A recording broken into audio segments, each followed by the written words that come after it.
اور اگر کسی کو فرصت ملتی ہے اور وہ سستی کرتا ہے تو بھی یہ اس کے خرق یعنی بے عقلی کی نشانی ہے۔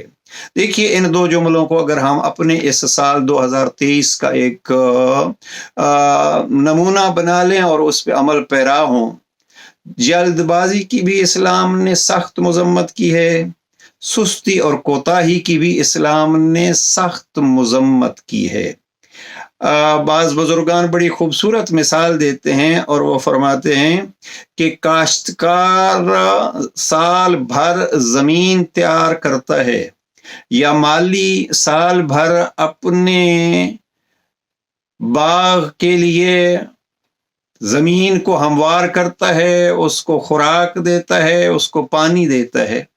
پورا سال اس نے یہ تیاری کی، اور اب جب بیج بونے کا وقت آیا، بیج بھی اس نے تیار کیا ہوا، یہ بھی اس تیاری میں ہے،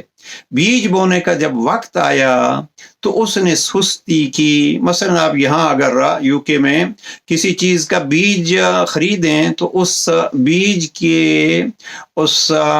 پاکٹ کے ایک سائڈ پہ لکھا ہوتا ہے کب سے کب آپ اس کو کاشت کریں گے، کب سے کب یہ اگے گا، اور کون سے موسم میں یہ پھول دے گا، کب تک اس کے پھول رہتے ہیں۔ میں گزارش کروں گا کہ اگر ہم اپنی زندگی کو سنوارنا چاہتے ہیں تو اس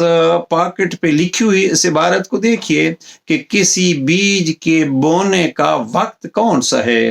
جہاں باقی تیاری کی ہے وہاں اس وقت کی انتظار کرنی چاہیے، وہ وقت آئے تو یہ فرصت کا وقت ہوگا، اس وقت بیج کو کاشت کرنا چاہیے۔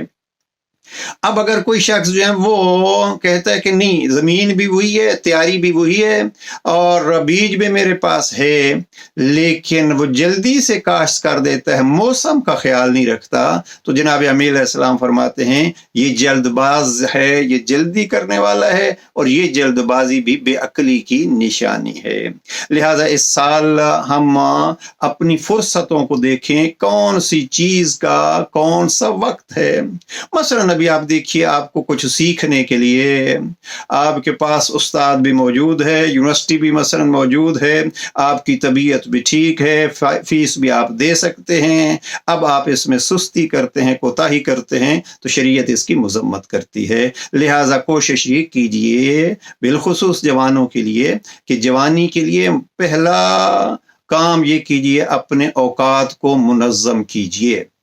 اپنے کام کی، اپنے اوقات کی اہمیت جانیے۔ بس یہ دو جملے جو ہیں وہ غور فرمائیں،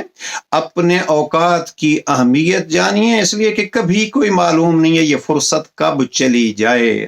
اور ہم نے دیکھے امتحانات کے مواقع پہ آ کر بھی جوانوں کو مثلا کوئی عارضی طور پر ایسی بیماری لاحق ہوئی کہ ان کا وہ امتحان مس ہو گیا، یہ حالات بھی ہوتے ہیں۔ بہرحال جب امکانات استاد بھی موجود ہے، یونیورسٹی بھی موجود ہے، صحت بھی موجود ہے، ہوش واش بھی موجود ہے، اس سے استفادہ کیجئے، اس میں کوتاہی نہیں کیجئے۔ اور جوانوں کی ایک عادت یہ بھی ہوتی ہے اور اسلام نے سخت مذمت کی ہے کہ وہ جلد بازی کرتے ہیں، جلد بازی سے بھی کام نہیں کیجئے، ہر چیز اپنے موسم پہ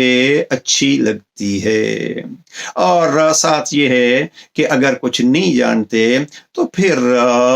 انسان اسی باغیچے کی صورت کو دیکھیے، گارڈنر جو ہیں ان سے انسان مشورہ کرتا ہے، اب یہ مثلا میرا پھل ہے، میں اس کے ساتھ کیا کروں، کب اس بیج کو کاشت کروں، میں نے اپنے موقع پہ کاشت کیا تھا، اس میں کمی کیا ہو گئی۔ تو یہ اس کو کہتے ہیں دوسروں کے تجربوں سے فائدہ اٹھانا۔ اپنے اس سال میں اوقات کو دیکھیے، تیاری کیجئے، اور جہاں سمجھ نہ آئے تجربہ کار۔ پیغمبر اکرم فرماتے ہیں کہ کسی گھر میں یا کسی قوم میں کوئی بزرگ ایسا ہوتا ہے جیسے نبی اپنی امت میں ہوتا ہے، لہذا ان تجربات سے استفادہ کیجئے اور وقت کی اہمیت جان کے۔ دوسرا پہلو جو عرض کرنا چاہتا ہوں، اس سال اگر ہم اپنے لیے ایک اس کو عنوان بنا سکیں تو وہ کیا ہے؟ وقت کی اہمیت ایک، اور دوسرا ہے وقتوں کو منظم کرنا، میرے پاس کل وقت کتنا ہے، میں نے اس وقت کو کیسے گزارنا ہے۔ اور اس کے لیے بھی نہج البلاغہ کے دوسرے حصے کو اگر آپ وصیت 47 کو دیکھیے جو امام علیہ السلام نے ضربت کے بعد وصیت کے طور پر ارشاد فرمائی ہے، وہاں امام کا ایک جملہ ہے، میں آپ کو تقوی الہیہ کی وصیت کرتا ہوں، وَنَظْمِ أَمْرِكُمْ، اپنے کاموں کو منظم کرو، ان کاموں کو جیسے کرنے چاہیے ایسے انجام دو۔ تو اوقات کی اہمیت جانتے ہوئے ان وقتوں کو منظم کریں اور کوشش کریں اس سال میں اگر کوتاہی ہوتی ہے تو اس اللہ کریم کو، جس اللہ کریم کے دربار میں علی جیسی ذات جھک کے یہ بتلاتی ہے کہ یہ وہ ہے جس کے سامنے اللہ کا ولی جھکا ہوا ہے، اور اس ولی سے ہم